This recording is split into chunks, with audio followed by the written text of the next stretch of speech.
Well, this brings back memories of being in local government and being the chair of the Eastern Transport Coalition. Geez, they packed them tight in the Public Records Office. This was almost like a second child that I carried around with me to 7 municipalities in the east of Melbourne as we gathered signatures. And I think I could probably wallpaper this office, I don't even know how many times over, because we've well and truly covered the table. It was a real unified effort to try and improve public transport. Rowville Rail, of course, was one of our major projects that we wanted to see delivered, and sadly, there hasn't been much action on that, and we still want to see it delivered. Good afternoon, customers.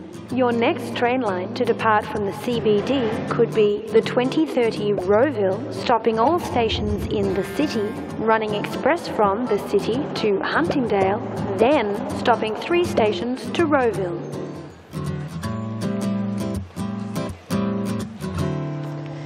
We are not second-class citizens in Knox.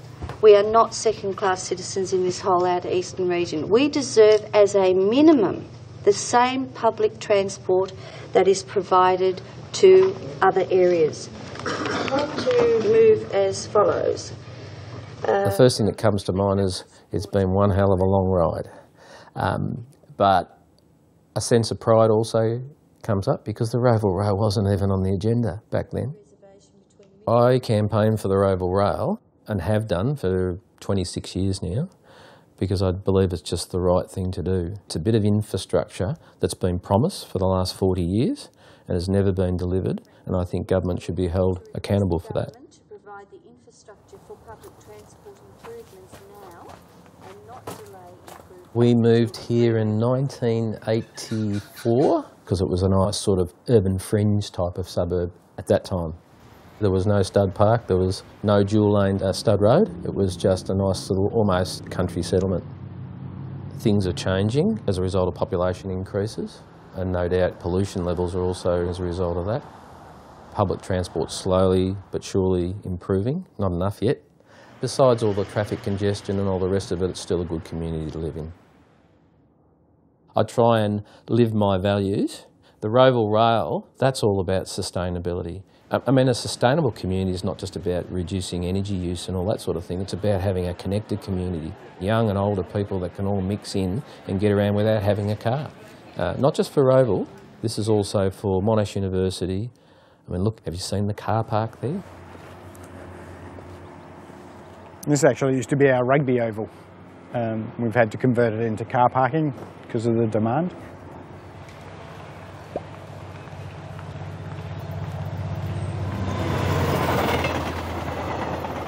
Now arriving at Monash University. Monash sees a rail line to the Clayton campus as absolutely imperative for the long-term future. Making a university that's only accessible by car is really unsustainable. We're actually redeveloping our bus interchange to expand it up to taking 17 bus lines. Ultimately, we need those longer trains taking thousands of students as opposed to buses which only can take hundreds. We're certainly committed to providing the land, the space, and obviously then the construction on our land for the students to be able to access the underground train system in a way. It's a pain travelling to Ferntree Gully to try and catch a train, so definitely support the whole Rowville Rail idea. I can't remember whether I was number 1, 2 or in the first 10, but definitely wasn't at the 2,700 mark. Mick Van de Vreede will be absolutely on this petition. Very easy to find because he's directly under my signature, which is, he ended up being number 8 on the form.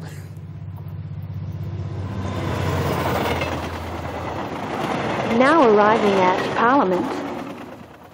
That monster petition was added to all the other work we had done and resulted in a promise from the opposition. They would undertake a full feasibility study into the Rowville Rail, and that's obviously been completed because it was some time ago, but there it is there.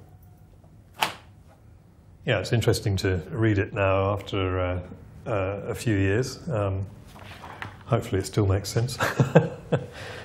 We said in our study that it was feasible and possible to build the railway line and also beneficial. It was quite exciting because what it actually did say is that by the year 2046, Rowville would be one of the busiest railway stations in Melbourne's outer east. That just says that you build it, they will come. It would be harder to build the railway the longer we wait. It's important, as we recommended, to going into the future, protect the corridor. Because if we don't build it, there won't be anybody taking the train. There is no costing in the report and no economic evaluation. To my knowledge, my understanding, it was to do with the fact that there wasn't sufficient budget to cover that. We did do that work. It was part of the original brief. It was actually decided by the government of the day not to release that information because they weren't actually planning to commit funding at any stage in the foreseeable future. So the Knox City Council decided to fill that hole and spent ratepayers' money on developing the economic viability plan to add to the Rowville Rail study. This report found that the project was economically viable. It will never be built. Been waiting 34 years and we were promised a railway. Promises never come. It's never done.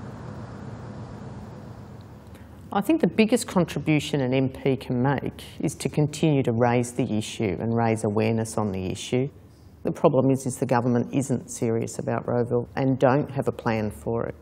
We have to keep pushing for this because it can easily just fall off the radar and something else where somebody else is campaigning a lot harder gets picked up and then we're in limbo. The unfortunate thing about Rowville is it is a safe seat, and of course while we still see marginal seats getting all the attention, there's just not the sort of action that we need to see. I can assure people that the strongest motivation of MPs is to listen to their voters.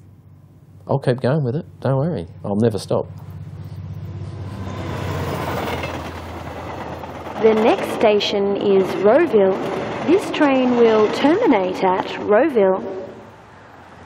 We've left Rowville 6 weeks ago. We've got young kids. We just didn't want to spend 2 hours a day commuting. The car dependency is really the only thing holding Rowville back. Here we are at Kim Wells' office. So I've got a few things I want to talk to him about, and no doubt I hope Kim's got his own ideas to take this project to something that can be delivered on the ground in the next 10 years or so.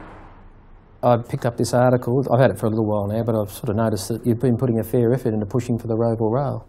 When we look at what the issues are in my local area, crime is number one. Yeah. East-west would be probably number two.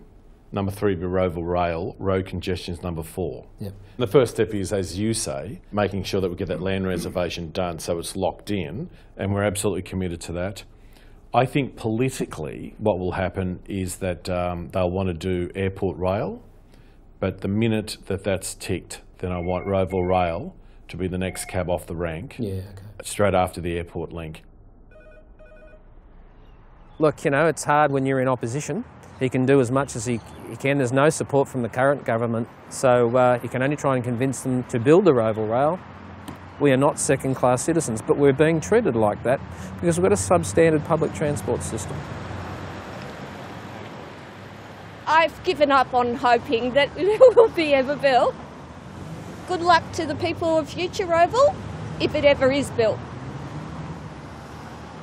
If I'm still alive at the time when the Rowville Rail is delivered, and I believe I will be, and the first train rolls up to the platform, I will think to myself, you know, my life's been really worthwhile. I've been involved. It hasn't been just me, but I've been involved in pushing for something that's going to help the community remain sustainable, remain livable.